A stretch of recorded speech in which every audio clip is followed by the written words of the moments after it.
في الفيديو ده أنا هتكلم عن الأمبر أليرت. إيه هو الأمبر أليرت؟ أنا هنا على الويب سايت بتاع ال CHP. أنا هروح على النيوز أند أليرتس هنا، بنزل حاطط لي هنا أمبر أليرت. Learn more about Amber Alerts. يقول لي هنا في الحتة دي إن أسوأ حاجة ممكن تحصل للأبهات والأمهات إن هما ما يلاقوش الطفل بتاعهم أو إن هو يكون اتخطف. طيب هناخد كده فكرة عن الهيستوري بتاع الأمبر أليرت ده. The state's Amber Alert is modeled after the nationwide Amber Plan. يعني في أمريكا كلها حاجة اسمها Amber Plan، والستيت بتاعت كاليفورنيا متبعة الموديل بتاع ده nationwide, which was developed in 1996 after 9-year-old Amber Hagerman was abducted and brutally murdered near her home in Arlington, Texas. بعد ما بنت اسمها أمبر كان عندها 9 سنين اتخطفت واتقتلت بصورة وحشية في المكان الإقامة بتاعها في أرلينغتون تكساس. أمبر's death، موت أمبر ده خلى إيه؟ had such an impact on her community that it prompted law enforcement agency and the Texas Association of Radio Managers to develop an emergency alert plan to help recover abducted children. خلى اللو enforcement بتاع تكساس وتكساس اسوسيشن اوف راديو مانجرز، هم مسؤولين عن الراديو، ان هم يعملوا حاجه اسمها emergency alert plan عشان يحاولوا ان هم يرجعوا الاطفال المخطوفه. امبر اليرت ليهم government ويب سايت مخصوص بيهم. هنشوف كده ايه الويب سايت بتاعهم. هو amberalert.gov. كلمة أمبر دي اتسمت عشان البنت اللي اتخطفت كان اسمها أمبر، بس هم دلوقتي عملوا لها كأنها اختصار لكلمة America's Missing Broadcast Emergency Response. ابتداء من 1/1/2013 الأمبر أليرتس دي هتبقى بتتبعت على التليفونات بتاعتنا لو احنا في منطقة حصل فيها أمبر أليرت عن طريق حاجة اسمها الوايرلس Emergency Alerts.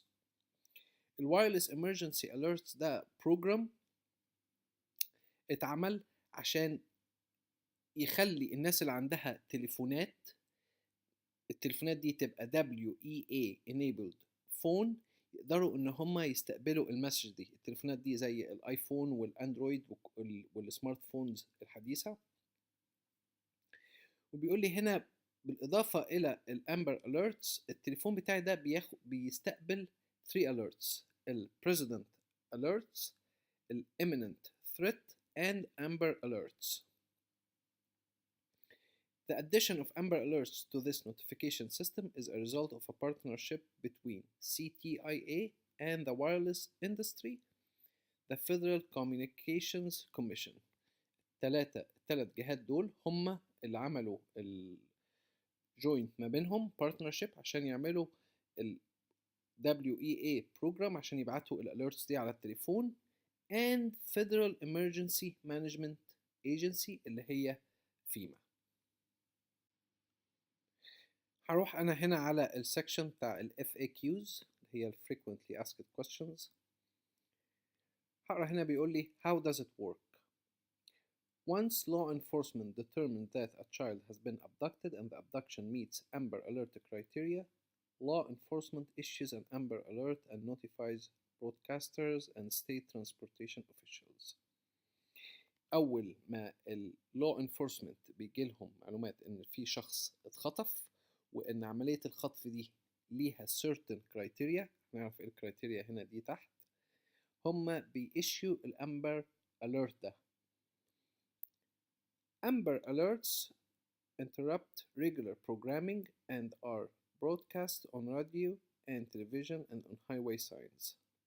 ده بيوقف البروجرامينج وبتاع التلفزيون والراديو عشان يعلن عن الطفل المخطوف.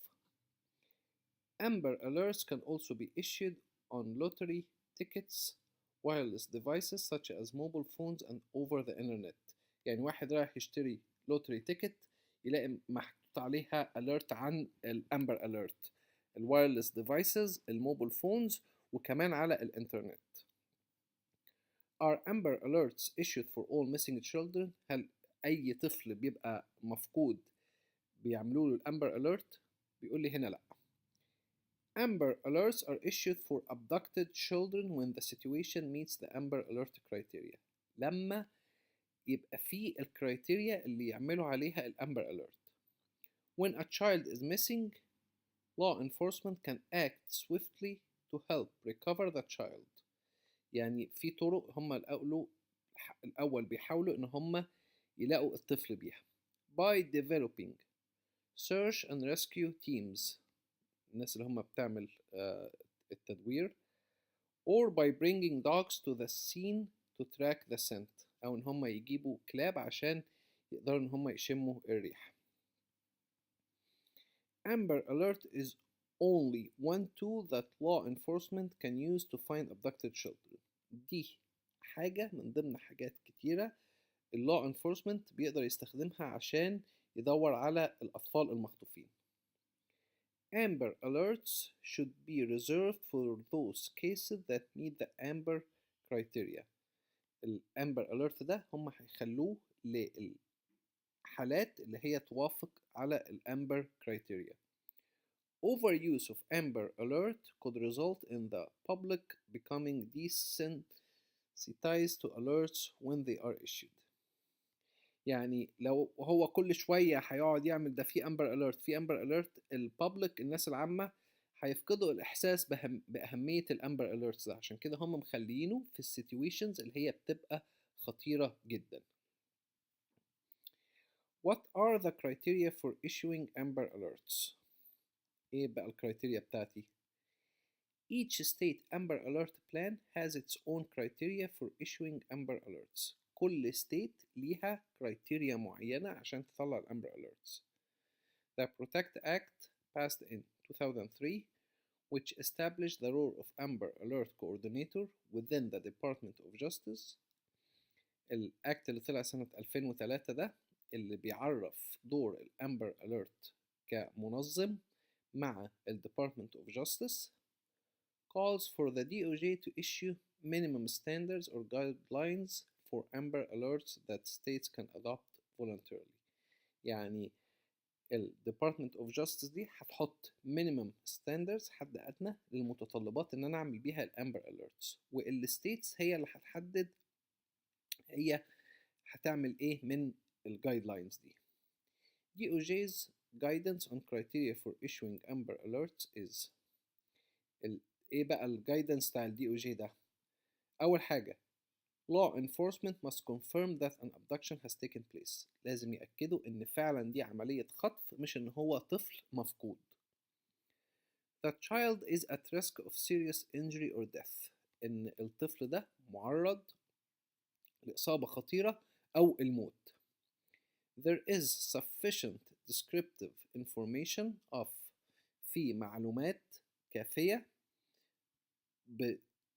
عن الطفل child captor or captor's vehicle الخاطف أو العربية اللي الخاطف قام بيها بخطف الطفل to issue an alert عشان يقدر يطلع الأمبر alert.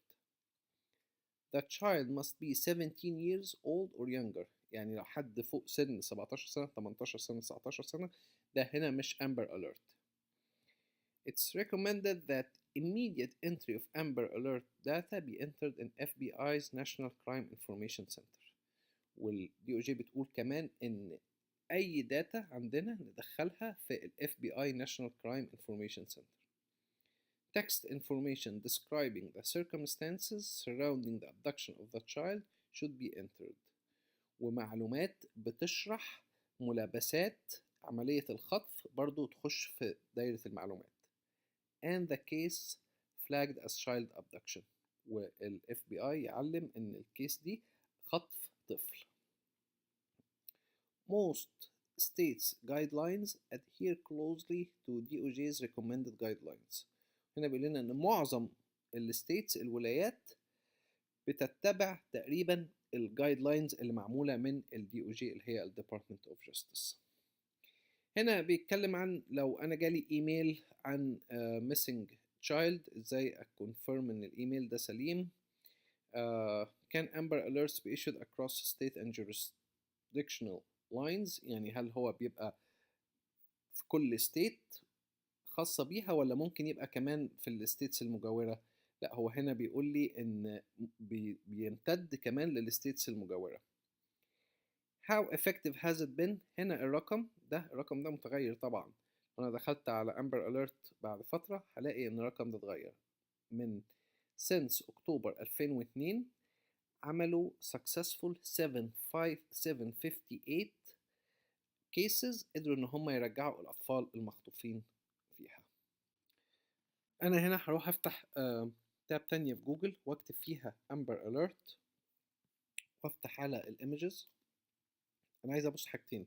اول حاجة الايفون هنا، ده المنظر. لو انا جالي مثلا حاجة على الايفون بتبقى بالمنظر ده، هي ما بتجيش في صورة مسج ولا ايميل، هي بتستخدم ال WEA وبتطلع على التليفون وبيبقى معاها صوت مزعج جدا عشان ينبه الشخص صاحب التليفون ان في حالة emergency، حالة خطرة بتحصل. لو انا ماشي على الهاي واي ممكن الاقي ساين زي دي مثلا كده، child abduction blue هوندا civic، عربية بلو هوندا كاليفورنيا license plate، وادي اللايسنس بليت نمبر بتاعتها. هما they have enough information، دي بلاقيها وانا سايق. دي طريقتين من ضمن الطرق اللي هما بيستخدموا بيهم الامبر اليرت، ان هما يعرفوا الناس ان في حالة خطيرة جدا بتحصل دلوقتي.